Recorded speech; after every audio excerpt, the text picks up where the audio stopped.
हरिः ॐ सहस्रशीर्षः पुरुषः सहस्राक्षः सहस्रपात् स भूमिं विश्वतो भूत्वा अत्यतिष्ठद्दशाङ्गुलम् पुरुष एवेदं सर्वम् यद्भूतं यच्च भव्यम् उतावृतत्वस्येषानः यदन्नेनाधिरोहति एतावानस्य महिमाम् अतोऽध्यायागुश्च पुरुषः पादोऽस्य विश्वभूतानि त्रिपादस्यामृतन्ति त्रिपादोर्ध्वबुधे पुरुषः पादोऽस्येह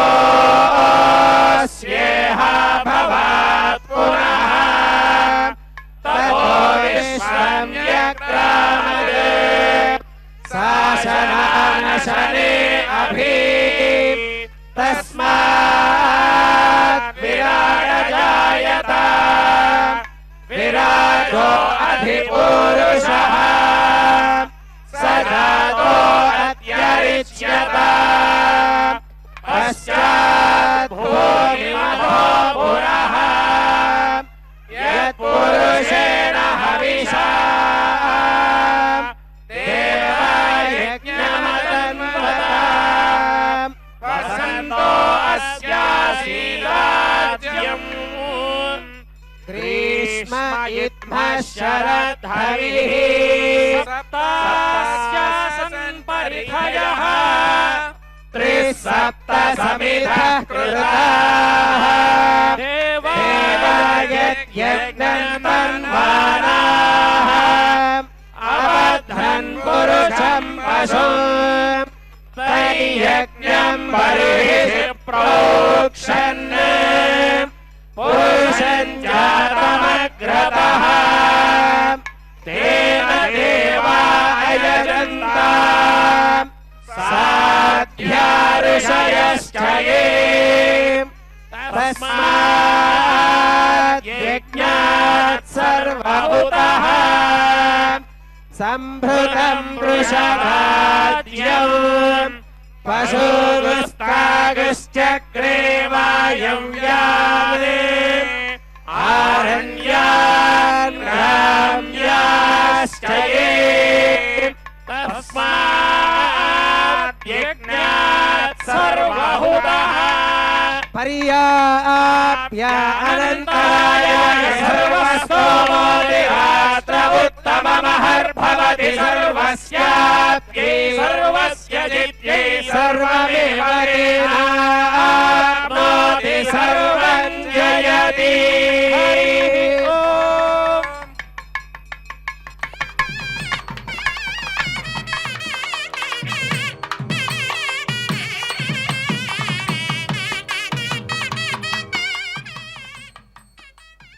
ஸ்ரீ வெங்கடேஸ்வரா பக்தி சேனல் வழங்கும் திருமலை வருடாந்திர பிரம்மோற்சவத்தின் இன்றைய நாளில்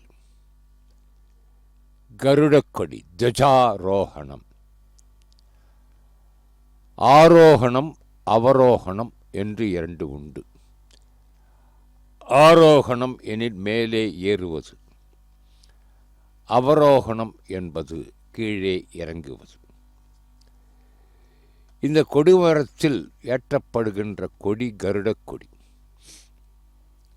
ஒவ்வொருவருக்கும் ஒரு கொடிகள் உண்டு.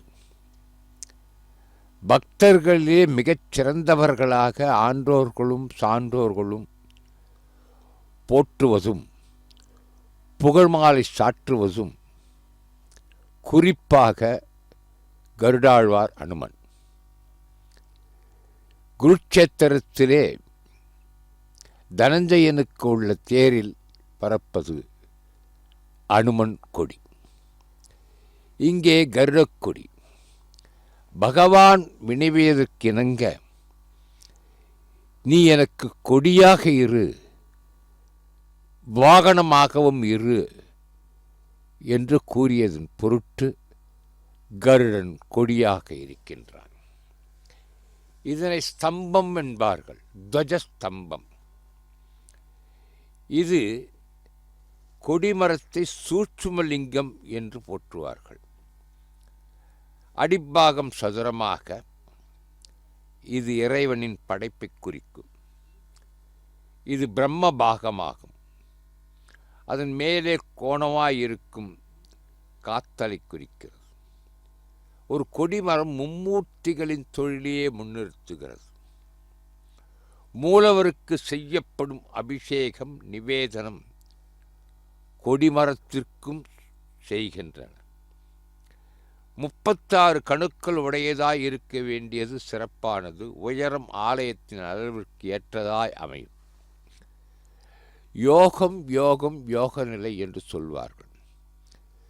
பகவான் கண்ணன் ஸ்ரீமத் பகவத்கீதையிலே பல யோகங்களை குறிப்பிட்டிருக்கிறார். யோகங்கள் பலவிதமாக இருக்கிறது. இந்த கொடிமரத்தின் தத்துவம் என்ன? அதனை ஒப்பிடுவது யோக நிலையோடு ஒப்பிடுவது. இந்த கொடிமரத்தை பார்த்தீர்கள். அந்த கொடிமரத் தூணை பார்த்து கொண்டிருக்கிறோம். இதுதான் உடல், அதாவது உடம்பு. இந்த உடம்பில் என்ன இருக்கிறது? இடங்கலை, பிங்கலை. இது 2 நாடிகள். இதன் வழியாகத்தான் பிராணவாயுவை நடு நாடியாகிய சுழிமுனையில் நிலைநிறுத்தி இறைவனை சிந்தையில் நிறுத்த வேண்டும். இதுவே தியானம் என்று பேசப்படுகிறது.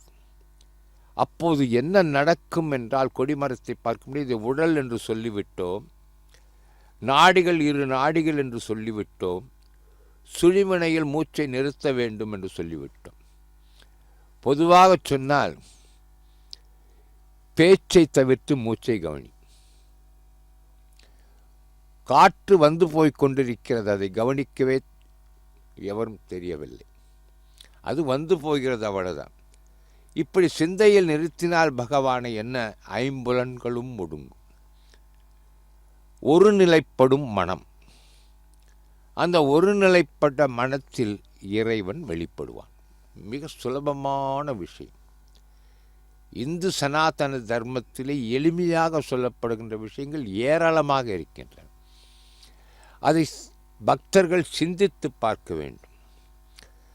இந்த தங்கமுலாம் பூசப்பட்ட கொடிமரம் திருமலையில் படிக்காவிலி என்ற இடத்திற்கு மிக அருகில் உள்ளது. அதன் கீழ் பாருங்கள், பொன்வண்ணம். அந்த பொன்வண்ணம் பூசப்பட்ட பலிபீடம் ஒன்று இருக்கிறது. கொடிமரத்தில் பறக்கும் கொடி கருடக்கொடி.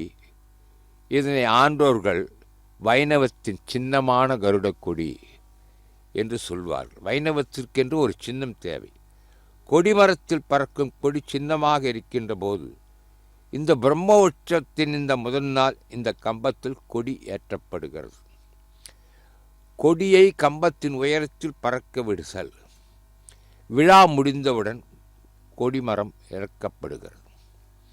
பொதுவாக சிந்தித்து பார்த்தால் கருடன், கொடிமரம், பலிபீடம் எல்லாம் ஒரே சுற்றில் அமைக்க வேண்டும். இது ஆகம விதி. இது பல திருக்கோயில்களே பார்த்திருக்கிறோம். ஆனால் திருமலையிலே ஒரு மாறுதல் இருக்கிறது. திருமலையில் முதல் பிரகாரத்தில் கருடன் உள்ளது. உள்ளே பெருமாளுக்கு நேராக. உள்ளே கருவறைக்கு முன் இருந்த இடத்தில் திருமாமணி மண்டபம் கட்டப்பட்டு விட்டதால் சற்றேறக்குறைய இட நெருக்கடி ஏற்பட்டு கொடிமரம் வெளியே வைக்கப்பட்டுள்ளது. கொடிமரத்தின் அருகில் கூர்ந்து கவனித்தால் சற்று முன் அதற்கு திருமஞ்சனம் செய்தார்கள். கிருஷ்ணனின் காளிங்க நர்த்தனம், அனுமன், நரசிம்மன் போன்ற திருவுருவங்களை நாம் தரிசிக்கலாம். அப்படிப்பட்ட கொடிமரத்தின் மேலே உயர்கின்றது அந்த கொடி. இந்த கொடிதான் உலகத்திலேயே சரியான கொடி. வேறு எந்த கொடியும் சரியான கொடி அல்ல. இது ஆன்மீக கொடி. இந்து சனாதன தார்மீக தர்மத்தை வெளிநாட்டும் கொடி.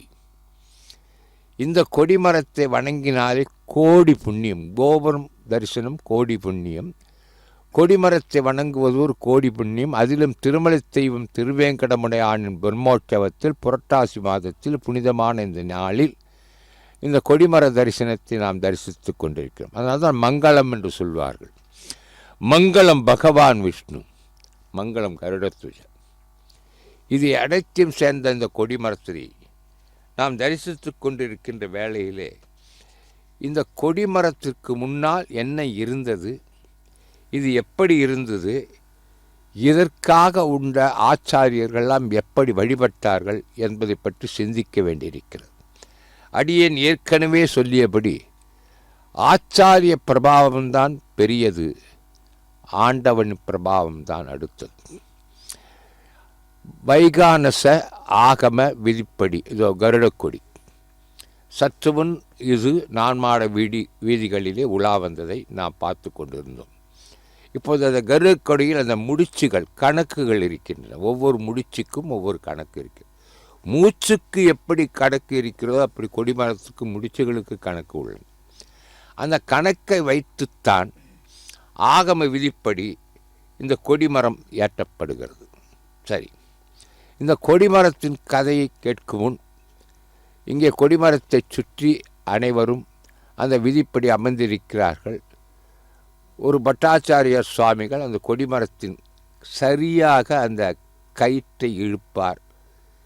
தெய்வ திருவிழா என்றால் அந்த திருவருளுக்கு கொடிமரம் அவசியம். அதோ சுற்றி அந்த கயிறு கட்டப்பட்டிருக்கு.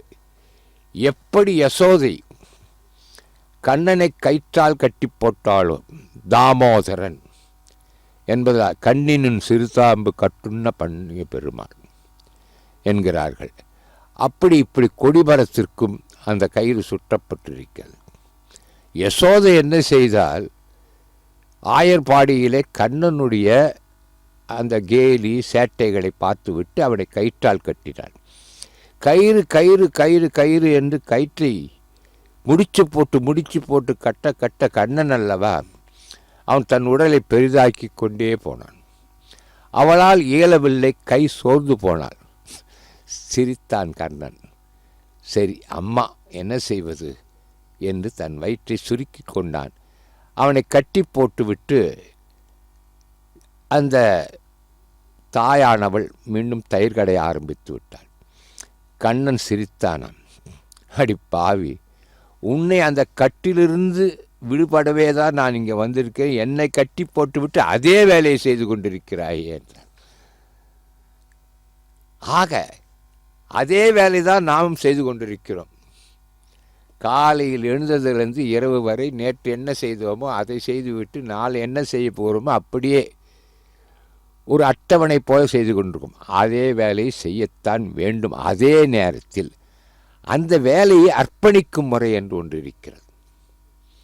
அதனால்தான் எதை வீட்டில் செய்தாலும் உணவு வகையில் முதலில் அவனுக்கு அர்ப்பணிக்க வேண்டும். அதை நிவேதனம், இந்த அர்ப்பணிக்கும் பொருள் நிவேதனம். ஆனால் சொல்ல வேண்டி நிவேதயாமி, நீ சாப்பிடு. அவன் கொடுத்ததை அவனுக்கு காட்டுகிறோமே தவிர நமக்கு தேவை என்று யாரும் சொல்லவில்லை. எதுவாக இருந்தாலும் அவன் என்ன கொடுத்தானோ அதை அவனுக்கு தருகிறோம். இது அற்புதமான காட்சி. பட்டாச்சாரிய சுவாமிகள் தயாராக இருக்கிறார்கள். அவர்கள் அந்த கொடியை ஏற்றுவதற்கு என்று சொல்லி, ஆச்சாரிய பெருமகன்கள்லாம் இருந்தபோது இந்த கொடியை எப்படி ஏற்றப்பட்டது என்பதை பிறகு விவரித்து நாம் உரையாற்ற இருக்கிறோம். எனக்கு பின் இளவல் பேராசிரியர் தனஞ்சயன் இந்த உரையில் நம்முடன் உடன்படுகிறார்.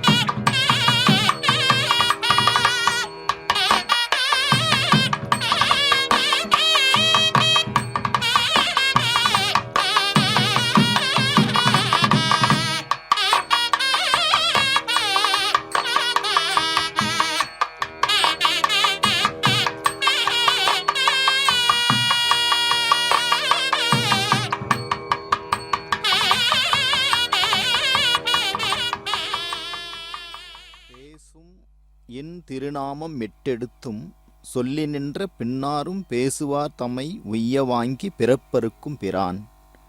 இடம் வாச மாமலர் நாரும் பொழில் சூழ்தரும் உலகுக்கெல்லாம் தேசமாய் திகழும் மலை திருவேங்கட மடை நெஞ்சமே. தேசத்திற்கெல்லாம் இது ஒளியை தரக்கூடிய மலையாக இருக்கின்றது. அப்படிப்பட்ட மலையில் இதோ என்று துவக்கமாக துவஜாரோகணம் என்று சொல்லக்கூடிய பிரம்மோற்சவத்தின் முதல் நாள் நிகழ்வு வெகு விமர்சையாக மலையில் நடந்து வருகின்றது. பெரிய திருவடி என்று சொல்லக்கூடிய கருடாழ்வான் கருடக் கொடியில் இந்த கொடிமரத்தில் விழாவுக்கான நாயகனாக உலகத்திற்கெல்லாம் பறைசாற்றக்கூடியவனாக இருக்கின்றான். எவ்வளவு சாஸ்திரங்கள், எவ்வளவு சாம்பிரதாயங்கள், எப்படியெல்லாம் நம்முடைய முன்னோர்கள் ஒரு விழாவை எடுக்க வேண்டும், ஒரு உற்சவத்தை நிலைநிறுத்த வேண்டும், ஒரு உற்சவத்தை வழிநடத்த வேண்டும் என்று சிந்தித்தார்கள் என்பதற்கு சான்றாக இன்றும் முறைமாறாமல் நடக்கக்கூடிய ஒரே திவ்ய திருத்தலம் அது திருவேங்கடம் என்று சொல்லக்கூடிய திவ்ய திருத்தலம். அதைதான் வேங்கடம் அடை நெஞ்சமே என்று ஆழ்வார் தன்னுடைய நெஞ்சை வேங்கடத்தில் நிலைநிறுத்த பார்க்கக்கூடியவராக இருக்கின்றார். ஏனென்றால் இதோ இங்கே பார்க்கக்கூடிய இந்த காட்சிகள் தொன்று தொட்டு நம்முடைய பூர்வாச்சாரியர்கள் என்று சொல்லக்கூடிய அவர்கள் தொடக்கமாக இன்று வரை முறை மாறாமல் வந்து கொண்டிருப்பதுதான் தனிச்சிறப்பு. லக்னம் என்று சொல்வார்கள், காலநிலையை நிலைநிறுத்துவது. இன்றைக்காவது தொழில்நுட்ப வளர்ச்சியினாலே எல்லாவிதமான தகவல்களும் நமக்கு கிடைக்கக்கூடியவைகளாக இருக்கின்றன. ஆனால் எந்த தொழில்நுட்ப வளர்ச்சியும் இல்லாத ஒரு 1000 ஆண்டுகளுக்கு முற்பட்ட காலத்திலிருந்து காலத்தை கணித்து ஆய்ந்து ஆராய்ந்து விழாக்களை எடுத்திருக்கின்றார்கள் என்று சொன்னால் இதைவிட ஒரு ஆற்றல் உலகத்தில் வேறெங்கும் இல்லை என்று சொல்லலாம். இந்த துவஜாரோகணம் என்கின்ற முதல் நாள் நிகழ்வு விழா காலங்களில் எம்பெருமான் தான் வீற்றிருக்கும் இடத்தை தன் கட்டுப்பாட்டுக்குள் கொண்டு வரக்கூடியவனாக இருக்கின்றானாம். தன்னுடைய கட்டுப்பாட்டுக்குள் கொண்டு வரும் பொழுதுதான் அங்கிருக்கக்கூடிய எல்லா மக்களும், வாழக்கூடிய உயிர்களும் அனைத்தும் தன்னுடைய விழாவிலே பங்கேற்று வெற்றி பெற வேண்டும் என்று நினைக்கக்கூடிய ஒரு நிலையாகத்தான் இந்த துவஜாரோகணம் என்பது இருக்கக்கூடியதாக இருக்கின்றது. அந்த அடிப்படையில் எம்பெருமான் உற்சவத்தின் அடையாளமாக இருக்கின்றான். இந்த உற்சவத்திற்கு யார் அடையாளம் என்று சொன்னால் எம்பெருமான். நாராயணன் நான்முகனை படைத்தான் என்று ஆழ்வாரே சொல்லக்கூடியவராக இருக்கின்றார். நான்முகனுக்கு அவன்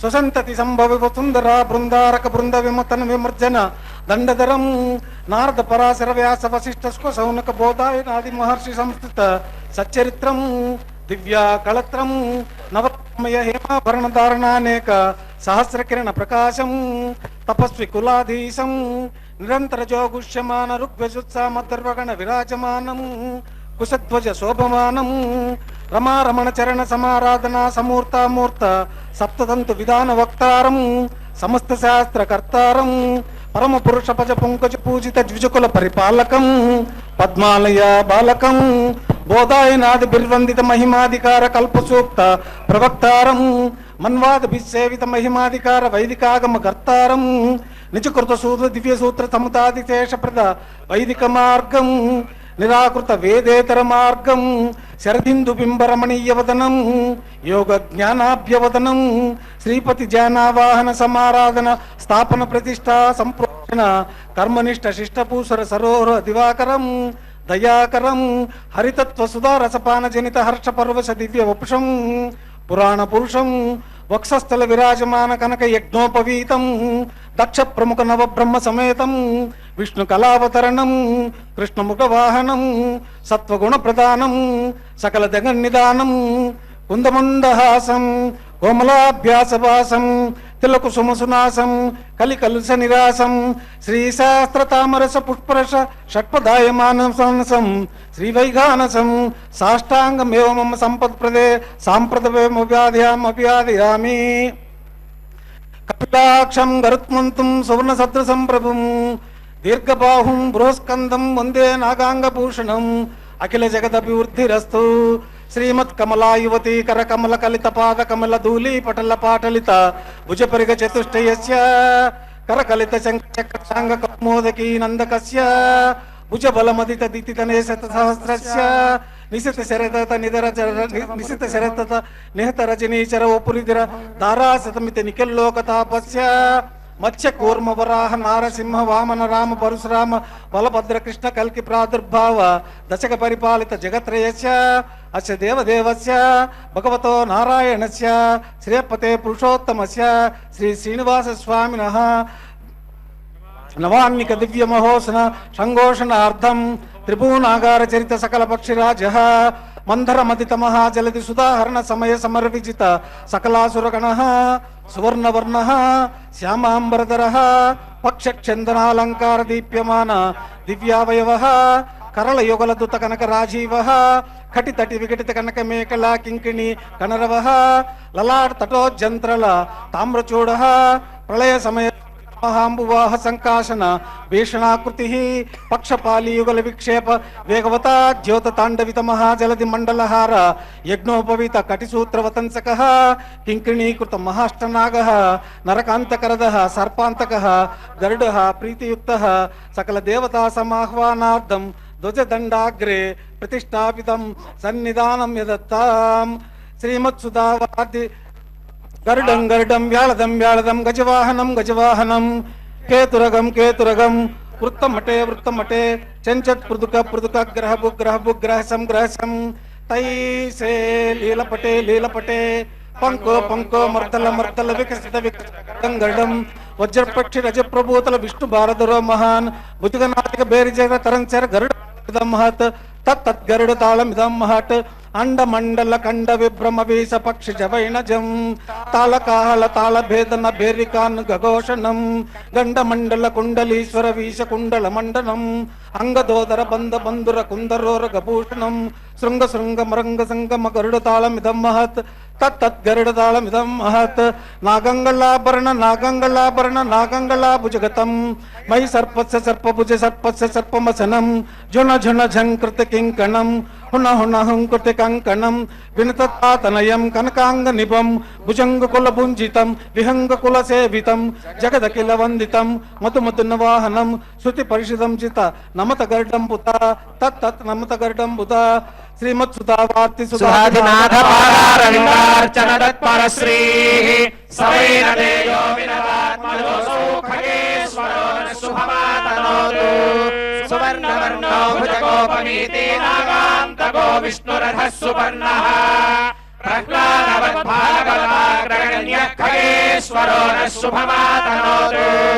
సుదీర్ఘనాసాపుటచారువక్త్రః ప్రసన్ననేత్రాంబుజకాంతిరమ్యః అనన్యసాధారణ విక్రమాఢ్యః ఖగేశ్వరో నః శుభమాతనోతు కరేంద్రాభరణాంచితాంగో మనోజ్ఞ సౌవర్ణ కిరీటధారీ మహానుభావో భగవత్ప్రసన్నః ఖగేశ్వరో నః శుభమాతనోతు బ్రహ్మేంద్ర ముఖ్యామర సిద్ధ సాధ్య గంధర్వ విద్యాధరమాననీయః సురసముద్ధారణ కార్యకర్తా ఖగేశ్వరో నః శుభమాతనోతు విజ్ఞాన సంపన్నమతి ప్రసన్నో లక్ష్మీ కటాక్షాంచిత పుణ్యమూర్తి మహాప్రియో వైష్ణవ ధర్మవేది ఖగేశ్వరో నః శుభమాతనోతు ధర్మ ప్రసంగ ప్రతితాత్మ సౌర్యో జగద్ధితానంత గుణాంబురాశిః స్వవక్ష విక్షోభితదిక్తదాంతః ఖగేశ్వరో నః శుభమాతనోతు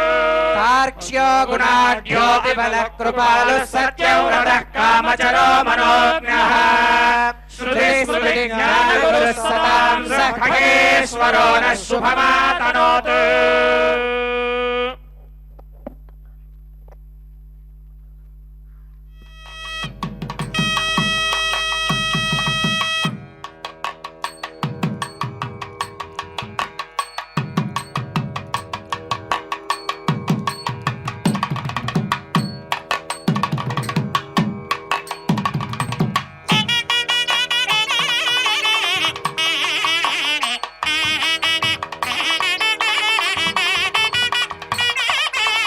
கண்டேன் பொன்மேனி கண்டேன் திகழும் அருக்கன் அணிநிறமும் கண்டேன் செருக்கிளரும் பொன்னாழி கண்டேன் புரிசங்கம் கை கண்டேன் என்னாழி வண்ணன் பால் என்று பேயாழ்வார் 3ஆம் திருவந்தாதியில் மிக அழகாக எம்பெருமானை கண்ட காட்சியை பற்றி சொல்கின்றார். அந்த காட்சிதான் அதற்காகத்தான் இதோ இந்த திருவேங்கடமலையிலே எம்பெருமானை காண வேண்டும் பக்தர்கள் எல்லாம் என்று சொல்லி அவருடைய மன ஒருமைப்பாட்டுக்காகத்தான் துவஜாரோகணம் என்கின்ற இந்த கொடியேற்றம் விழா என்பது நடக்கக்கூடியதாக இருக்கின்றது. ஏன் நடக்கக்கூடியதாக இருக்கின்றது என்று சொன்னால், எம்பெருமான் தானே இந்த உலகத்திற்கு வந்தவனாக இருக்கின்றான். அதனால்தான் அந்த முதல் பாசுரத்திலே வைகுண்டத்திலிருந்து இங்கே வந்து அவனுடைய பாதத்தை தாழ்த்து இங்கே நிறுத்தி அதற்கடுத்தபடியாக வேங்கடத்திலே சென்று அரவணையனாக அங்கே போயிட்டு படுத்து கொண்டான் என்பதுதான், சயனித்தான் என்பதுதான் இவனுடைய நிலைப்பாடாக இருக்கக்கூடியதாக இருக்கின்றது. அந்த அடிப்படையில் பார்க்கும்போது இந்த துவஜாரோகணத்தில் பக்தர்கள் எல்லாம் தம்மை முழுமையாக ஈடுபாடு செய்து கொள்ளும் பொழுது மனநிலையில் மாற்றமும் ஏற்படும். குணத்திலே மாற்றம் வேண்டும். அந்த குணத்திலே மாற்றம் வேண்டும் என்று சொன்னால் மனத்திலே மாற்றம் வேண்டும். அந்த மனத்திலே மாற்றம் வேண்டும் என்று சொன்னால் இதோ இது போன்ற விழாக்களில் பங்கேற்று அதன் மூலமாகத்தான் எம்பெருமானுடைய அருளுக்கு பாத்திரமாகி அந்த அருள்நிலைதான் நம்முடைய மனநிலையை மாற்றக்கூடியதாக இருக்கின்றது. அந்த அடிப்படையில்தான் இதோ இந்த விழாவில் கோடான கோடி பக்தர்களெல்லாம் பங்கேற்கக்கூடியவர்களாக இருக்கின்றார்கள். அவனோ கருடன்.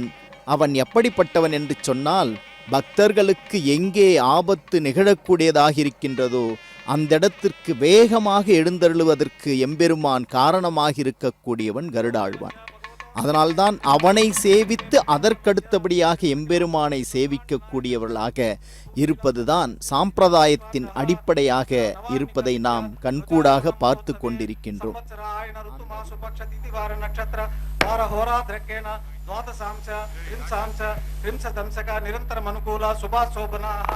सर्वे ग्रहाः शुभ नक्षत्र शुभ एकादश स्थान फल वर्धा सुप्रसन्नो सुमुहूर्तो भवतु।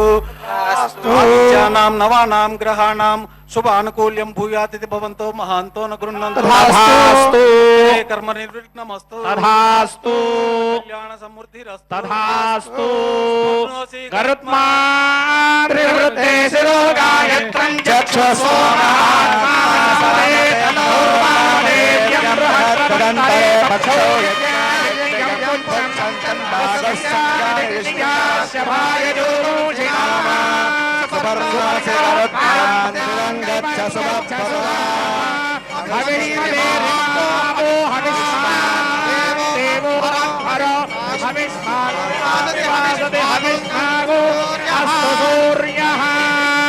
अग्निर्वोपन्नग्रहस्य सदसि साधयामि शून्याय शून्यने सोम्ने माधत्तेन्द्राग्नियोर्भागे स्तवित्रावर्णयोर्भागे स्तविश्वेषां देवानां भागदेगे स्तयग्ने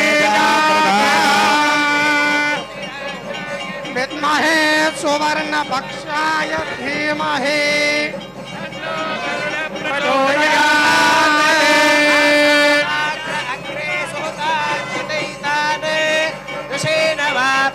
ग्रहितो जगाय वाचो बलायास्य वृताय शम्भो भजस्य यो नो भजगन्हि गुंसेः वाचो बलाय विद्महे अत्युच्छगाय धीमहि तन्नो प्रचोदयात्।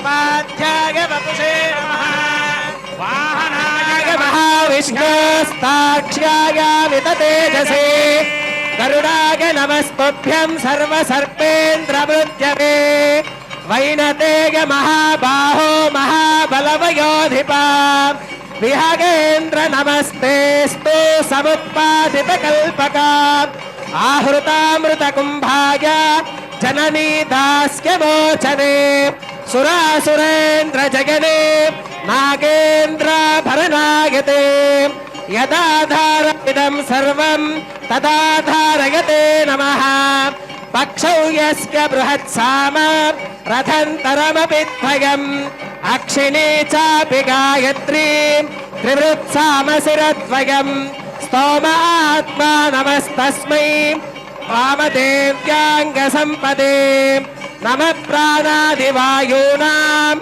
ईशाय गरुडात्मने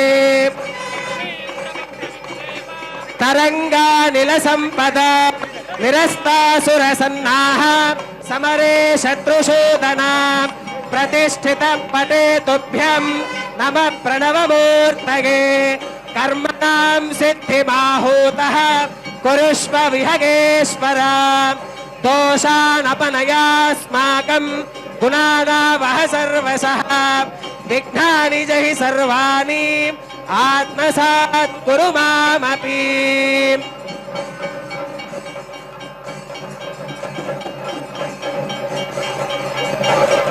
ओम सुपर्णोऽसि कर्मा त्रिवृतेषु यदनचक्षुषो आत्मा सामने देव्यं बृहद्रथन्तरे पक्षो यज्ञयज्ञयं पुच्छन्दन्दाकृस्यङ्गाय विष्णुया शभाय जोषि नाम सुपर्णोऽसि कर्मा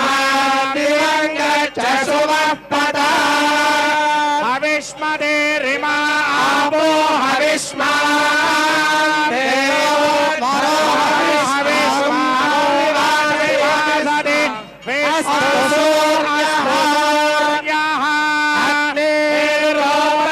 गृहस्य सदसि साधयामि सुम्नाय सुम्निने सुम्ने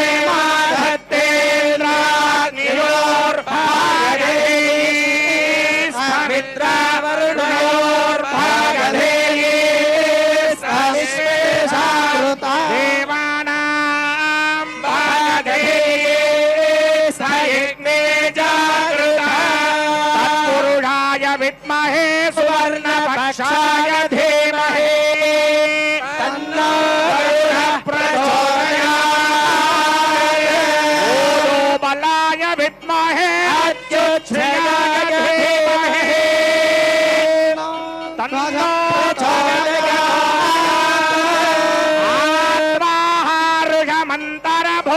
आत्माहारुषमन्तरभूतृष्ठा विजाजलिः तस्मिन् राष्ट्रमभिश्रया विभैरभिवाव्यभिष्ठा पर्वत इवादिजातलिः इन्द्र इवेह ध्रुवस्तिष्ठे हराष्ट्रमुखारया इन्द्रयेन मदीतर ध्रुवं ध्रुवेण हविषा तस्मै देवा अभिब्रवन्नयं च ब्रह्मणस्पतिः ध्रुवाद्यो ध्रुवा पृथिवी ध्रुवं विश्वमिदं जगत् ध्रुवो राजा विषमयो ध्रुवं ध्रुवं देवो बृहस्पतिः ध्रुवन्त इन्द्रश्चाग्निश्च राष्ट्रं धारयतां ध्रुवेण हविषाभिसोमो मृषामसे अथोत बलिर्विशो बलिहृदस्करत्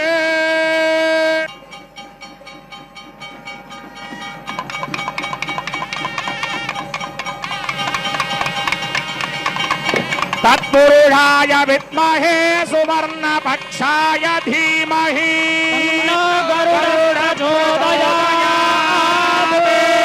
भोजोबलाय विद्महे अच्युतश्रियाय धीमहि ध्वजो प्रचोदयात्।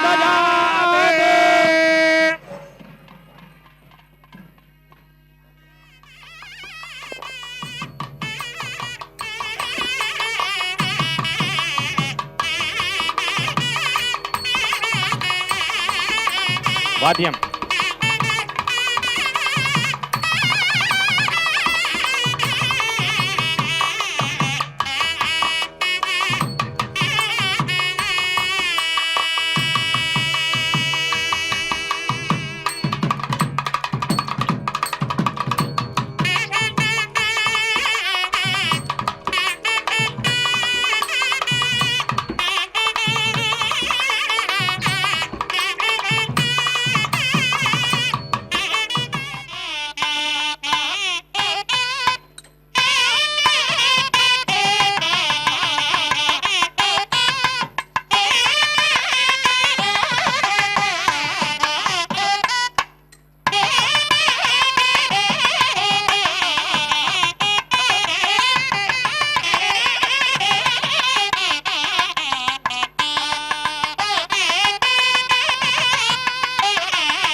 எம்பெருமான் அவன் கொண்டல் வண்ணனாக இருக்கின்றான்.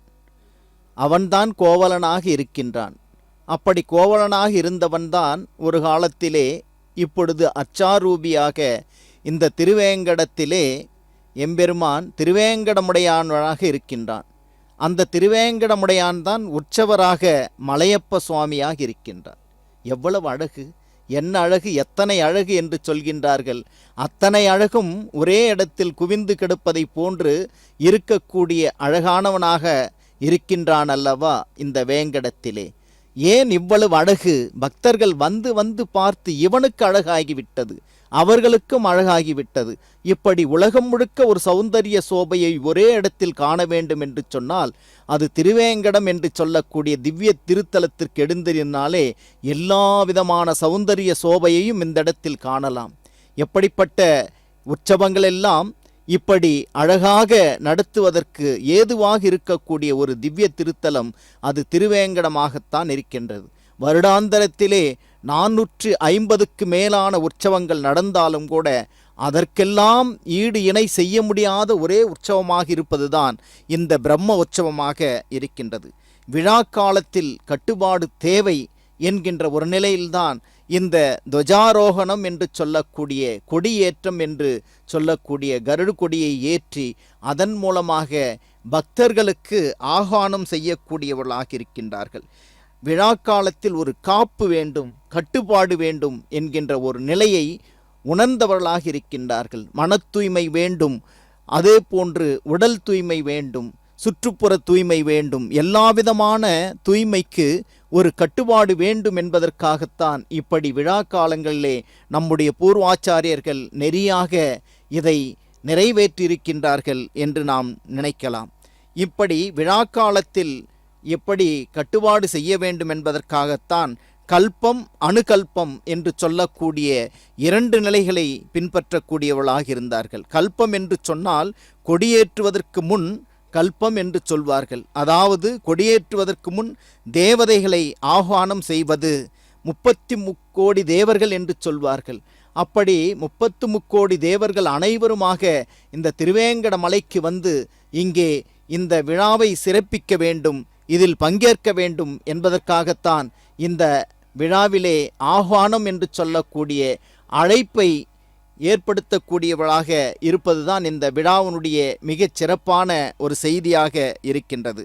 அணுகல்பம் என்று சொல்வது என்று எதை சொல்கின்றோம் என்று சொன்னால் அதுதான் சங்கல்பம் என்று சொல்லக்கூடிய கொடியேற்றிய பின்பு தேவதைகளை ஆஹ்வானம் செய்து அணுகல்பம் செய்வதாகத்தான் இருக்கின்றது. இப்படிப்பட்ட ஒரு சாம்பிரதாயத்தின் அடிப்படையில், வேதத்தின் அடிப்படையிலே பூர்வாச்சாரியர்கள், அதாவது நம்முடைய பகவத் ராமானுஜருடைய காலத்திலிருந்தே இது இப்படியாக பின்பற்றி வருவது என்பது நமக்கெல்லாம் ஒரு ஆச்சரியமான ஒன்றாகத்தான் இருக்கின்றது. வைஷ்ணவம் என்று சொன்னாலே அறத்தாழ்ந்தவன் அற உயர்ந்தவனோடு புறையற கலக்கும் தன்மை. லோகத்தில் இருக்கக்கூடிய எல்லா விதமான மனிதர்களும் இந்த இடத்திற்கு எழுந்தருளி அவர்கள் எம்பெருமானுடைய கருணைக்கு பாத்திரமாகக்கூடியவர்களாக இருக்கின்றார்கள்.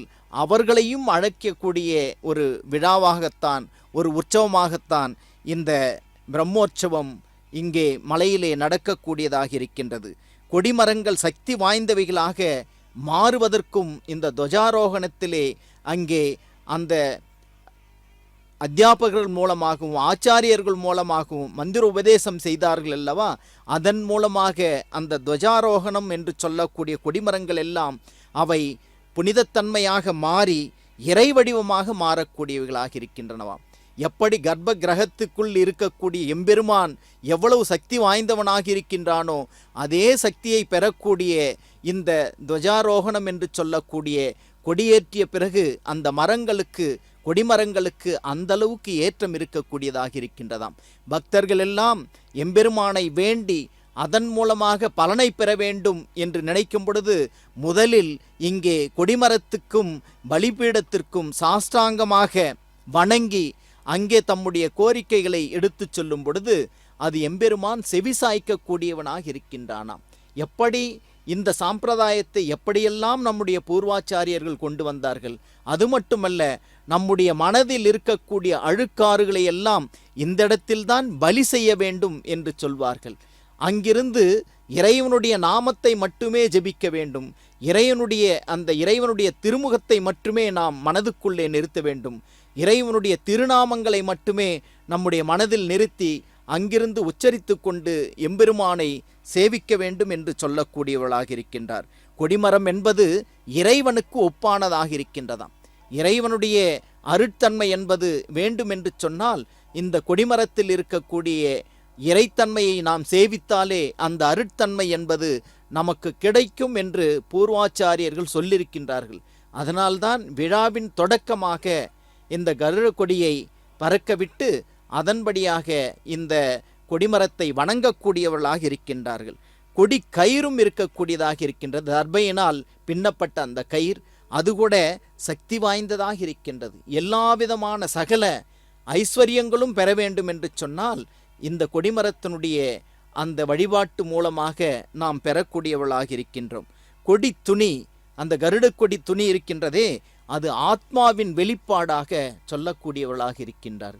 நம்முடைய ஆன்மா, ஜீவான்மா, பேரான்மாவோடு இணையக்கூடிய ஒரு தன்மையை அதோடு பொருந்தி பார்க்கக்கூடிய ஒரு நிலையினை நாம் காணக்கூடியவர்களாக இருக்கின்றோம். இதோ பாருங்கள், கருடாழ்வானை நாம் பார்க்கும் பொழுது எங்கெல்லாம் விஷ்ணு கோயில்கள் இருக்கின்றனவோ அங்கே முதலில் காணப்படுவது நமக்கு கருடாழ்வானாகத்தான் இருக்கின்றான்.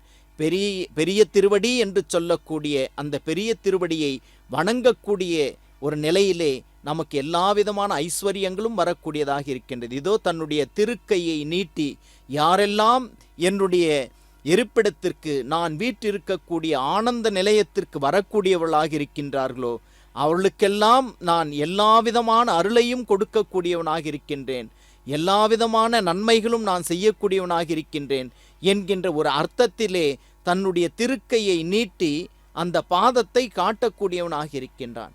அகலகில்லேன் இறையுமென்று அலர்மேல் மங்கை உரைமார்பனாக இருந்து கொண்டு அந்த உரைமார்பனை தான் நம்மாழ்வாரும் கூட அவனுடைய திருவடியிலே புகழ்ந்து வீடு பேரை பெற்றார் என்று நம்முடைய பூர்வாச்சாரியர்களும் அவருடைய பாடல்களும் நமக்கு எடுத்து எம்பக்கூடியவைகளாக இருக்கின்றன.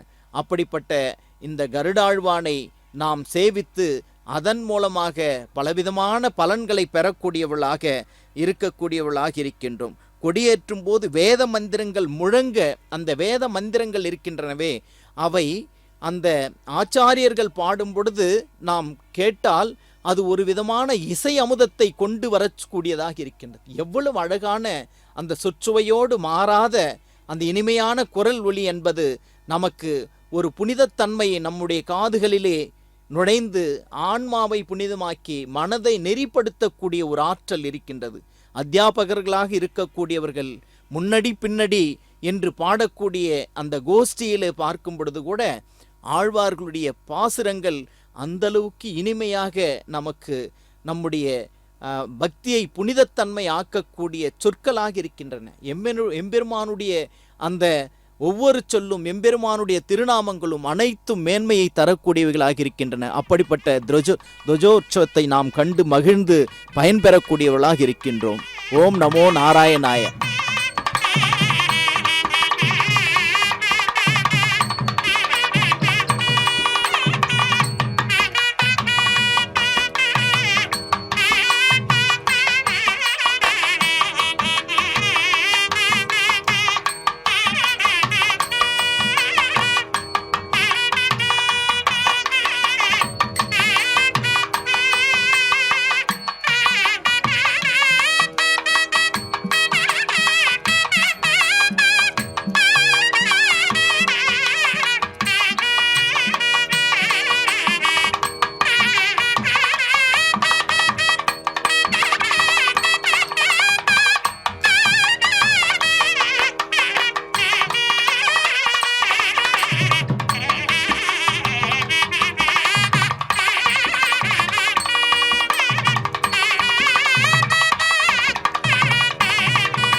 अनाथो दनाथः सदा वेङ्कटेशं स्मरामि स्मरामि। हरे वेङ्कटेश प्रसीद प्रसीद। प्रियं वेङ्कटेश प्रयच्छ प्रयच्छ।